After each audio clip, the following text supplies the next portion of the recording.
বাংলা রেপারটোয়ার যেটা ছিল পঞ্চমদার আর ডি বর্মনের, সেটাকে কি একটা আলাদা ইমোশনাল জোনে ধরা যায়? দেখো, এইভাবে বললে তাহলে তো সেই সময় আরো মিউজিক ডিরেক্টররাও ছিলেন, আর উনি তো প্রিডমিনেন্টলি বাংলায় কাজ করতেন না। সুতরাং সেই সব মানুষকে ধরলে তো সেইভাবে সেই যে একটা আলাদা জোন সেরকম কিন্তু আরো অনেকে ছিল, যেহেতু ওনার একটা ইউনিকনেস ছিল যেটা একদম সকলের থেকে একটু আলাদা, সেহেতু ওনার ব্যাপারটা মানুষের কাছে অন্যভাবে পৌঁছেছে।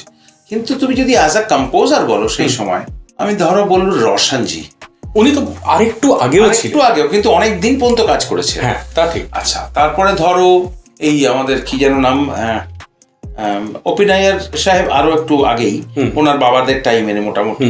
কিন্তু যেমন ধরো সি রামচন্দ্র, রাইট, তারপরে ধরো খৈয়াম সাহেব, আচ্ছা রবিজি, এরা কিন্তু অলমোস্ট ওনার কাছাকাছি সময়েরই, হয়তো একটু সিনিয়র, কেউ ওনারা আরেকটু সিনিয়র আমার জন্য, এর একটু সিনিয়র, কিন্তু রবিজি কিন্তু রবিজি বা খৈয়াম সাহেব কিন্তু ওনার মোটামুটি কন্টেম্পোরারি। কিন্তু সেরম হয়েছে যেটা, সেটা ওনার একটা নিজের ইউনিকনেসের জন্য হয়েছিল। কিন্তু এরাও কিন্তু ইকুয়ালি, হয়তো ওনার মতো ওইরকম সুপার ট্যালেন্ট বলা যায় কম, কিন্তু ভালো কাজ করেছেন। ঠিক। রেডিও নেশা।